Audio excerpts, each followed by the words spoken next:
उत्तराखंड बेरोजगार संगठन प्रदेश अध्यक्ष व नकल विरोधी आंदोलन के जनक बॉबी पवार अपने कुमाऊं दौरे के दौरान शनिवार को लोहाघाट पहुंचे। लोहाघाट पहुंचने पर युवाओं ने उनका जोरदार स्वागत किया।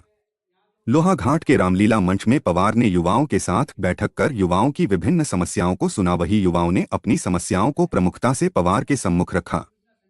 युवाओं ने कहा, सरकार ने जो नकल विरोधी कानून बनाया है वह बॉबी पवार के आंदोलन की देन है। युवाओं के आंदोलन के आगे सरकार झुकी और नकल विरोधी कानून बनाना पड़ा। वही बॉबी पवार ने कहा, उनका संघर्ष प्रदेश के युवाओं के सहयोग से आज भी जारी है। युवाओं की आवाज को दबने नहीं दिया जाएगा। उन्होंने कहा, आज युवाओं के आंदोलन की वजह से ही आंदोलन के बाद हुई भर्ती परीक्षाओं में प्रदेश के गरीब परिवारों के बच्चे भी सरकारी नौकरियों में चयनित हुए। उन्होंने कहा, उत्तराखंड के प्रत्येक जनपद में अब बेरोजगार संगठन की कार्यकारिणी गठित की जाएगी, जिनके माध्यम से युवाओं की समस्याओं को प्रमुखता से उठाया जाएगा। पवार ने कहा, उत्तराखंड बने 24 साल हो गए हैं, पर किसी भी सरकार ने युवाओं व प्रदेश का ध्यान नहीं रखा। सिर्फ भ्रष्टाचार का बोलबाला रहा, लेकिन अब उत्तराखंड का युवा जाग गया है। पवार ने कहा, आज भी देहरादून में युवा भर्ती घोटाले में सीबीआई जांच की मांग को लेकर धरने में बैठे हैं, पर सरकार के कानों में जूं तक नहीं रेंग रही है। पवार ने कहा, अभी तो प्रदेश की कई समस्याओं को लेकर आंदोलन बाकी हैं। अभी तो लड़ाई की शुरुआत है, जंग अभी बाकी है। भ्रष्टाचारियों के खिलाफ लड़ाई जारी रहेगी। उन्होंने कहा, प्रदेश का हर युवा बॉबी पवार है। वहीं पवार ने प्रदेश के सभी युवाओं व अभिभावकों को अपना बहुमूल्य सहयोग देने के लिए धन्यवाद दिया। वहीं पवार के लोहाघाट दौरे पर खुफिया तंत्र सक्रिय रहा। पहले तो मैं धन्यवाद करना चाहूँगा आप सभी मीडिया बंधुओं का कि जब जब हमने भी कोई आवाज़ दी है तो आप लोगों ने हमारी आवाज़ को प्रमुखता से उठाने का कार्य किया है।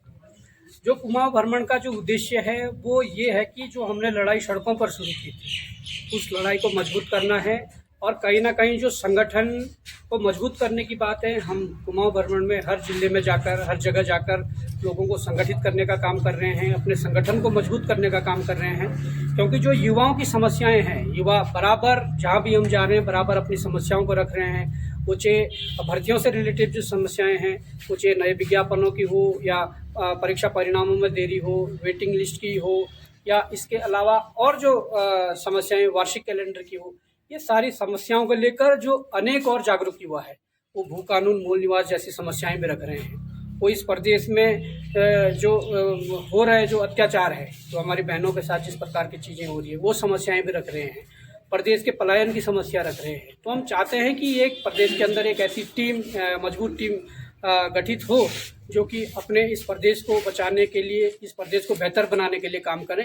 तो इसी क्रम में हम ये कार्यक्रम कर रहे हैं और कुमाऊं भ्रमण हो रहा है। और मैं निश्चित रूप से ये कह सकता हूँ कि युवाओं का जो सहयोग आज तक रहा है उसी प्रकार का सहयोग युवाओं का यदि आगे रहा, उसके साथ जो अभिभावक हम पर विश्वास जता रहे हैं उन अभिभावकों का सहयोग रहा, तो निश्चित रूप से इस प्रदेश के भीतर एक नई क्रांति आएगी और उस नई क्रांति से यहाँ का रोजगार भी बचेगा, यहाँ का पलायन भी रुकेगा, यहाँ पर जो स्वास्थ्य शिक्षा की जो सुविधाएं हैं वो बेहतर होंगी।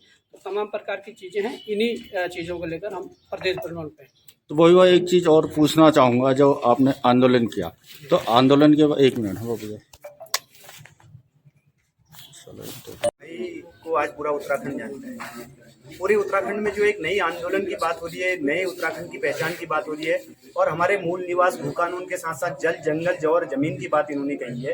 ये कहीं ना कहीं बहुत बड़ी समस्या है जिसके लिए हर युवा को आगे आके नेतृत्व करने की आवश्यकता है, जिसका नेतृत्व तो सबसे पहले बॉबी भाई करते हैं।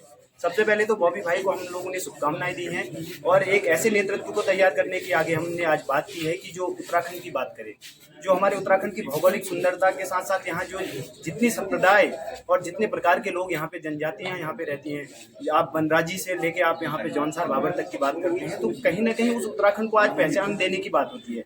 यहाँ पर ब्रिटिश पत्रकार आते हैं और इसको लिखते हैं कि beggar in the gold mine, यानी जो भिखारी है उसके हाथ में सोने का कटोरा है। इसका अर्थ आप समझ सकते हैं कि कहीं ना कहीं उत्तराखंड को देवभूमि तो हम कहते हैं, लेकिन हमारे उत्तराखंड के उन नेताओं को ये पता नहीं कि हमारे पास क्या है।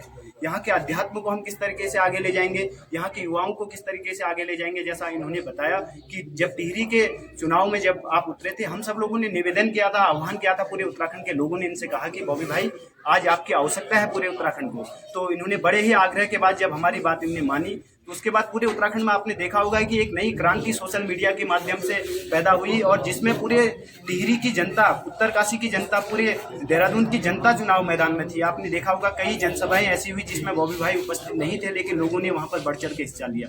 ये कहीं ना कहीं उत्तराखंड को नई पहचान और एक नए आंदोलन की शुरुआत यहाँ से हो रही है। और आज आप वाराही धाम देवीधुरा, जो कि तृतीय अवतार भगवान वराह की धरती है, उसकी अर्धांगिनी वाराही धाम है और कूर्मा अवतार भगवान की धरती में आप पधारे हैं। कहीं ना कहीं ये उत्तराखंड के युवाओं के लिए एक नई क्रांति की पहल है। ठीक, धन्यवाद।